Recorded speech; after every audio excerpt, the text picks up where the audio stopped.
Hello friends and welcome to the Hindu analysis for the date 22nd of May 2021।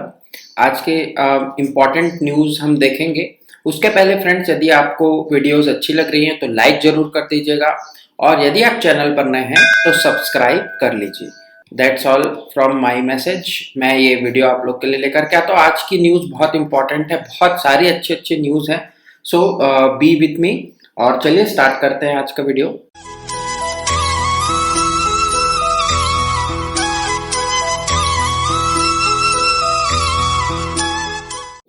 सबसे पहली जो news है, जो कि फ्रंट पेज की हेडलाइन है, that is supreme courts decision.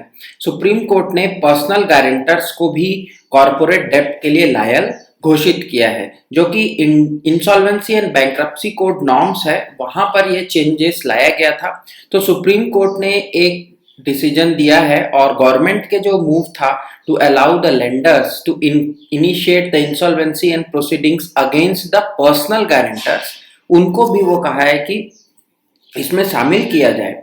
जो आईबीसी नॉर्म्स है उसको नवंबर 15, 29 में गवर्नमेंट ने अमेंड किया था और गवर्नमेंट ने अलाउ किया था क्रेडिटर्स को कि उनको पर्सनल गारंटर्स के खिलाफ भी वह जा करके इंसॉल्वेंसी एंड बैंक्रप्सी कोड को लागू करा सकते हैं। पहले ये लागू नहीं होता था, it is only liable to the corporate houses. So this is all about the news. और कोर्ट ने फर्दर कहा कि द इंट्रिंसिक कनेक्शन होता है एक between the personal guarantors and their corporate debtors, तो इसीलिए उन्हें भी इंक्लूड करना चाहिए।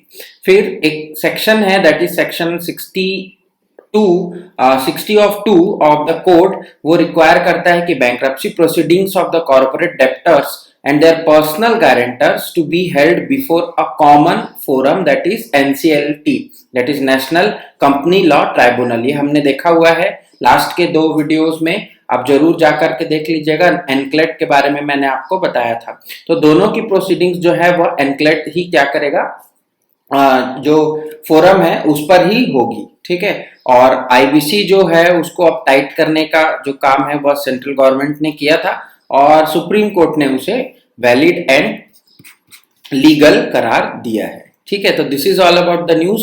इंसॉल्वेंसी एंड बैंक्रप्सी कोड पर यदि कोई आर्टिकल आएगा तो मैं जरूर उस पर कवर करूंगा। That is not more important for the one day examination students but for important for the your UPSC students. So किसी दिन हम देख लेंगे इसे भी। नेक्स्ट न्यूज की ओर बढ़ेंगे। And a great loss to a nation, Chipko movement जो कि चलाया गया था बाय सुंदरलाल बहुगुणा जी, उनकी जो डेथ है वह हो गई है कल। और सुंदरलाल बहुगुणा जिन्हें चिपकू मूवमेंट का इनिशिएटर माना जाता है, in the so called ciliary आश्रम टिहरी गहवाल में है। और ये पहले तो था उत्तर प्रदेश में, but it now moved to the state of Uttarakhand. वहां पर इन्होंने चिपकू आंदोलन चलाया था for cutting of forest in Himalayan region. और ये बहुत दिन से जुड़े थे सेव द हिमालय मूवमेंट से और इन्होंने बहुत सारे ऐसे एक्सपीडिशंस भी किए हैं जो कि जागरूक किया है लोगों को। और ये वुमेन मूवमेंट से भी जुड़े थे और महिला मंडल जिसका नाम था, और उन्होंने भी क्या किया है, प्रोहिबिशन लगाया था टिहरी गहवाल में, ठीक है। Tehri Garhwal is a very important Himalayan region, बहुत ही इंपॉर्टेंट फ्लोरा और फौना यहाँ मिलता है। इसी को कंजर्व करने के लिए इनका जो पूरा मूवमेंट था फॉरेस्ट कंजर्वेशन पर था। और इन्होंने 4000 किलोमीटर से कश्मीर टू कोहिमा यात्रा भी की थी, पद यात्रा इन 1981-82। तो ये भी एक मूवमेंट था जिस पर ये जुड़े हुए थे, इसलिए बहुत इंपॉर्टेंट पर्सनैलिटी हैं। सबसे ज्यादा वनडे एग्जाम वाले इस पर फोकस करेंगे, ठीक। नेक्स्ट हम बढ़ेंगे न्यूज पर, और ये भी एक और सेटबैक है इंडिया के लिए कि प्रोफेसर दिनेश मोहन जो कि आईआईटी दिल्ली में थे, उन्हें भी कोविड-19 के कारण उनकी भी डेथ हो गई है। तो professor Mohan was the founder of transportation research and injury prevention programme, जिसे ट्रिप प्रोग्राम कहा जाता है, इसके वो फाउंडर थे और एक्सपर्ट थे on traffic safety and human tolerance. तो दिल्ली में जो ट्रिप प्रोग्राम लागू किया गया था और अभी भी यह चलता है बाय आईआईटी दिल्ली।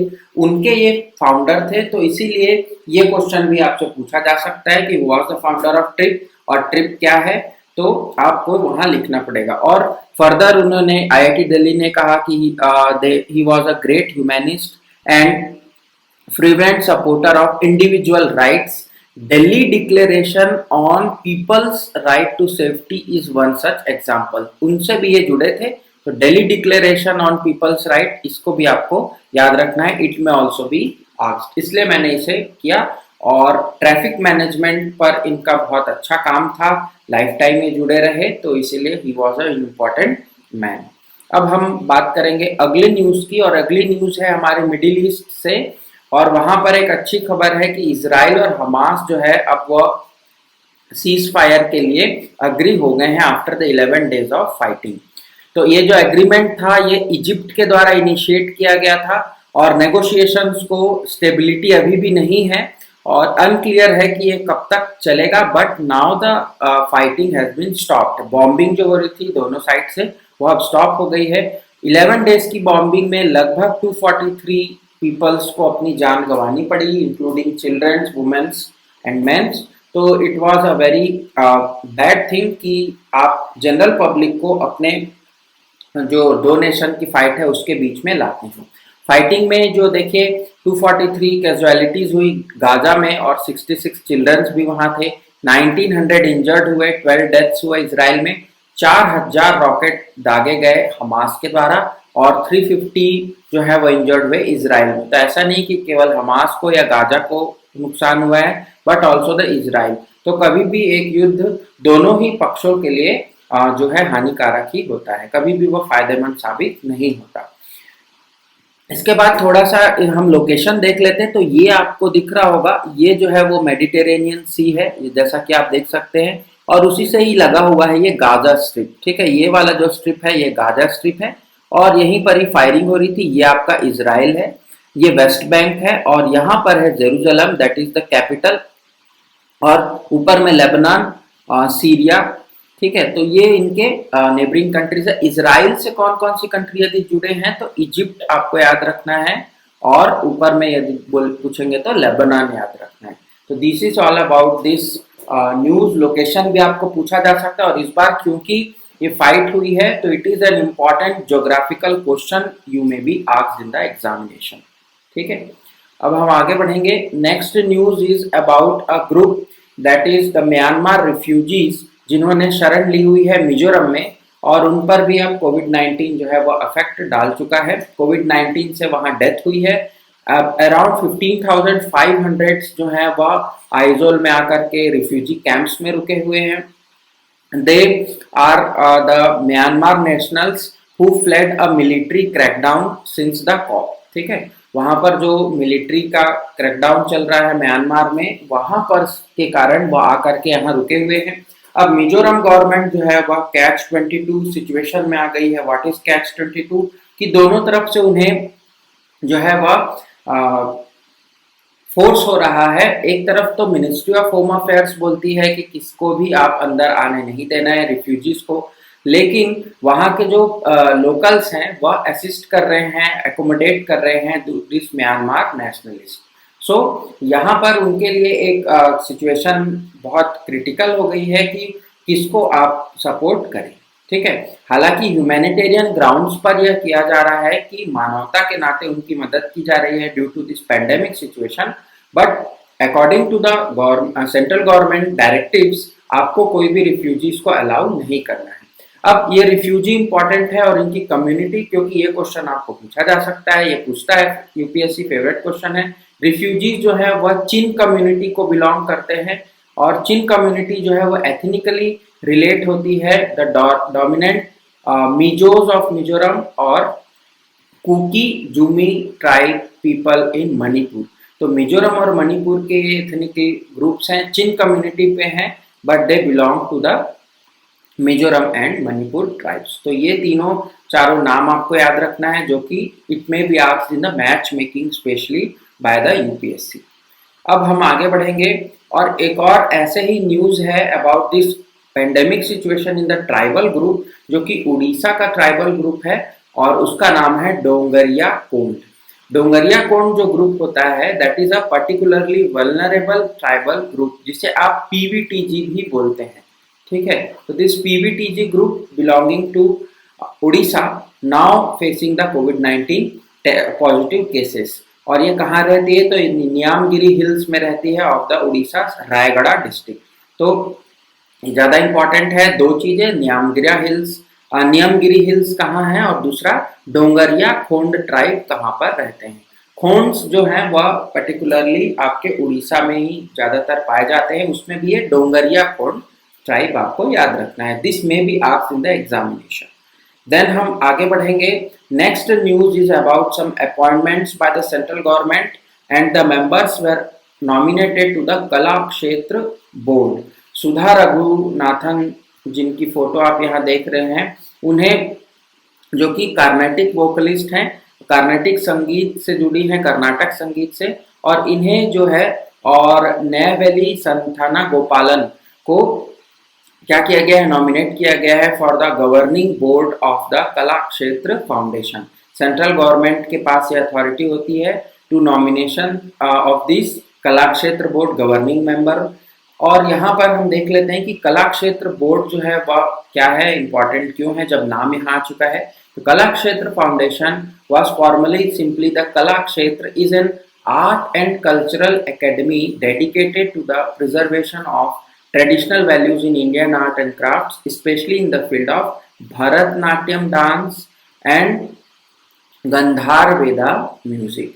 तो ये दो चीजें आपको याद रखना है। कला क्षेत्र जो जुड़ा हुआ है ये चेन्नई में है और एकेडमी जो फाउंड किया गया था January 1936 by Rukmini Devi Arundale and her husband George Arundale. बहुत इंपॉर्टेंट पर्सनालिटी हैं about the art and culture and importantly listed in the modern Indian history.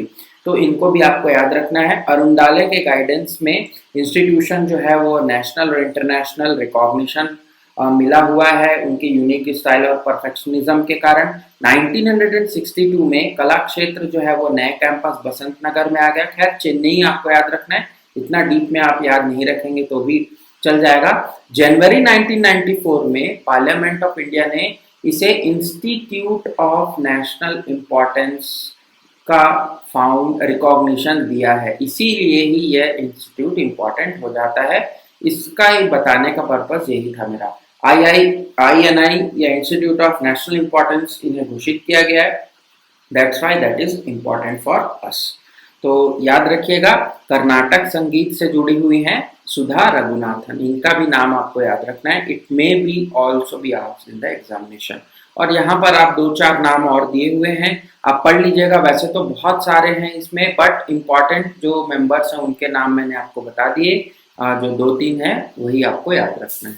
Then हम बढ़ेंगे अपने अगले न्यूज आर्टिकल की ओर।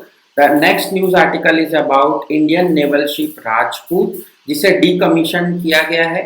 यूएसएसआर एरा का यह राजपूत जो हमारा INS था, नेवल शिप था, यह जो विशाखापट्टनम में इसे डीकमीशन किया गया। डीकमीशन करने की जो प्रोसेस है वह यहाँ दी गई है, ठीक है। नेशनल फ्लैग को लोअर किया जाता है, ठीक है, ऑनगोइंग, तो वो सारी चीजें यहाँ पर की गई है। बट INS राजपूत क्यों इंपॉर्टेंट है वो हम देख लेते हैं। ऑपरेशन चलाया गया था, ऑपरेशन अमन, जो कि श्रीलंका में चलाया गया था to assist the Indian peace keeping force, और इस पर यह INS राजपूत जो है वो इम्पोर्टेंट रोल प्ले किया था। तो वहां पर ऑपरेशन अमन को आपको याद रखना है। ये पूछा जा सकता है किससे रिलेटेड है, तो श्रीलंका से रिलेटेड है। और क्यों चलाया गया था? To assist the Indian peace keeping force. ये न्यूज यहाँ इंपॉर्टेंट है, INS राजपूत से रिलेटेड। ओके, हम बढ़ेंगे नेक्स्ट न्यूज आर्टिकल, और आज की हमारी लास्ट न्यूज आर्टिकल है, and that is a editorial article. The AIDS fight cover offers a COVID vaccine patent pathway. अब यहाँ ऑथर ने बहुत अच्छा एक सजेशन दिया है कि यदि आपको कोविड वैक्सीन के पेटेंट के लिए जो एक रास्ता निकालना है, उसके लिए आप मूव करिए एड्स की फाइट को जो इंडिया ने की थी, ठीक है। AIDS is acquired immune deficiency syndrome, जिस पर जो फाइट थी वह भी इंडिया ने फाइट किया हुआ है इस पर, और उसके लिए उन्होंने वॉलेंटरली लाइसेंसिंग का जो फॉर्मूला है वह सजेस्ट किया है ऑथर ने। और इस तरह से ये पूरा आर्टिकल आया हुआ है, आप पढ़ सकते हैं। बहुत इंपॉर्टेंट तो नहीं कहूँगा, बट इम्पॉर्टेंट यदि आपको आंसर राइटिंग करना है कोविड वैक्सीन पॉलिसी को लेकर के, खास करके अभी जो पेटेंट्स को उनके सुझाया जा रहा है by different state governments and by the central government as well, तो वहां पर आप एक सजेशन लिख सकते हैं कि it may be granting the voluntarily licensing. ठीक है, तो इस तरह से एक और आर्टिकल आया हुआ था, अगेन अ पॉलिटिकल आर्टिकल, तो मैं उसे कवर तो नहीं करता हूँ and that is also not important for us. एक बहुत ही इंपॉर्टेंट आर्टिकल है about the WhatsApp privacy policy. इस आर्टिकल को मैंने इसलिए कवर नहीं किया क्योंकि it is again a ball by ball commentary that's going on in the country. So यदि इस पर कोई कंक्लूसिव स्टेटमेंट होता है गवर्नमेंट का या फिर व्हाट्सएप का, तो हम वहां उसे कवर करेंगे जरूर, but that is again not important. यहाँ इसलिए ये इम्पॉर्टेंट है क्योंकि वैक्सीन से रिलेटेड जो भी लाइसेंसिंग है वह अभी चर्चा में बना हुआ है, और यदि आपको आंसर राइटिंग आएगा तो आप लिख सके, इसलिए मैंने इसे कवर किया। तो आज के इस न्यूज एनालिसिस में इतना ही। कल मैंने आपसे जो क्वेश्चन पूछा था उसका किसी ने भी अभी तक आंसर नहीं किया। सो आई होप कि आपको वीडियोस अच्छी लग रही होंगी, आप आंसर जरूर करिएगा क्वेश्चंस का, उससे आप एक बार सर्च जरूर करेंगे the matter which I asked. और यदि आप हमारे टेलीग्राम ग्रुप से नहीं जुड़े हैं तो जुड़ जाइए, क्योंकि वहां पर मैं या द हिंदू का फ्री पीडीएफ आपको डेली पोस्ट करता हूं, एंड हम डेली 10 क्वेश्चंस वहां प्रैक्टिस करते हैं of the current affairs quiz, तो आप जरूर उसको ध्यान दीजिएगा। लिंक जो है वो डिस्क्रिप्शन में दिया हुआ है @VRClasses20, ये हमारा टेलीग्राम चैनल है, इससे आप तुरंत जुड़ जाइए। सो आज के इस न्यूज एनालिसिस में इतना ही। Stay safe, stay healthy and thank you very much.